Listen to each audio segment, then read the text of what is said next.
बुद्धिमान और दयालु महिला उषाजी। भारत के पंजाब प्रांत के एक छोटे से गांव में उषाजी नाम की एक बुद्धिमान और दयालु महिला रहती थी। पति की असमय मृत्यु के बावजूद उषाजी ने स्वयं को उचित तरीके से व्यवस्थित किया। अब वह अपने 5 वर्षीय पुत्र के साथ रहती थी। अपनी बुद्धिमत्ता से जटिल समस्याओं को हल करने की क्षमता के लिए अपने समुदाय में उनका बहुत सम्मान किया जाता था।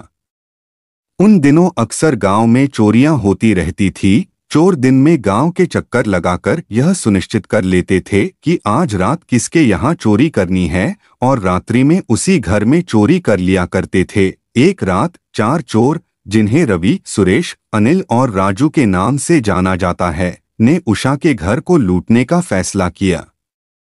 यह सोचकर कि गांव में उसकी ऊंची स्थिति के कारण उसके पास बहुत सारी संपत्ति होनी चाहिए। जैसे ही वे उसके घर में घुसे, उषाजी, जो जाग रही थी, ने शांति से उन्हें अंदर बुलाया, उन्हें बिठाया, पानी देकर आदर सत्कार किया। उसकी शांति और आतिथ्य से आश्चर्यचकित होकर चोर दंग रह गए। उषा ने अपने दयालु शब्दों और बुद्धिमत्ता से उनसे ईमानदारी, कड़ी मेहनत और समाज में योगदान के महत्व के बारे में बात करना शुरू कर दिया। उन्होंने उन्हें उन महापुरुषों की कहानियां सुनाईं जिन्होंने अपने तरीके बदल दिए और समाज के सम्मानित सदस्य बन गए। उषाजी ने महर्षि वाल्मीकि की कथा भी सुनाई, जो पहले राहगीरों को लूट लिया करते थे, और जब एक बार उनका सामना कुछ साधु संतों से हुआ तो संतों ने वाल्मीकि से एक ही बात पूछी कि ये जो तुम कर रहे हो किसके लिए। वाल्मीकि ने जवाब दिया, अपने परिवार के लिए।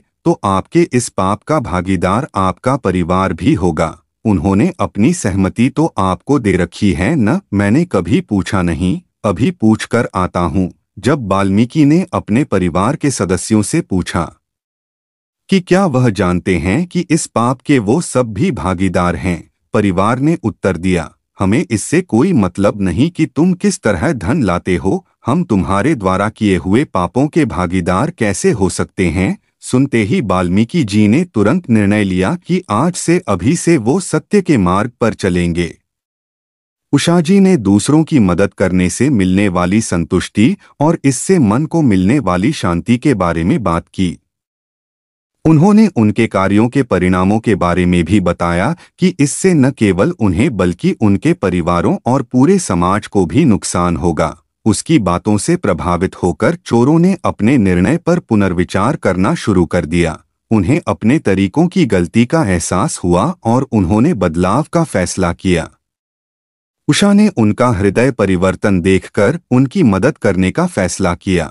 उसने अपने प्रभाव का इस्तेमाल करके उन्हें गांव में नौकरी दिलवाई। रवि बढ़ी बन गया, सुरेश लोहार, अनिल किसान और राजू बुनकर बन गया। उन्होंने कड़ी मेहनत की और समाज के सम्मानित सदस्य बन गए। उन्होंने दूसरों की मदद करना भी शुरू कर दिया और अन्य गुमराह युवाओं के लिए आदर्श बन गए।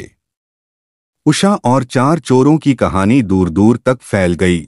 इसने एक अनुस्मारक के रूप में कार्य किया कि बदलाव के लिए कभी देर नहीं हुई है और हर किसी में समाज में सकारात्मक योगदान देने की क्षमता है। मुझे पूर्ण विश्वास है कि आपको उषा जी के मार्गदर्शन से चलने वाले 4 चोरों की यह कहानी अच्छी लगी होगी। आपसे अनुरोध करता हूं कि वीडियो को लाइक करें, कमेंट करें और वीडियो के ठीक नीचे दिए हुए सब्सक्राइब घंटी बटन को दबाकर ऑल पर क्लिक अवश्य कर दे। आप सबको मेरी ओर से प्यार भरी राधे राधे।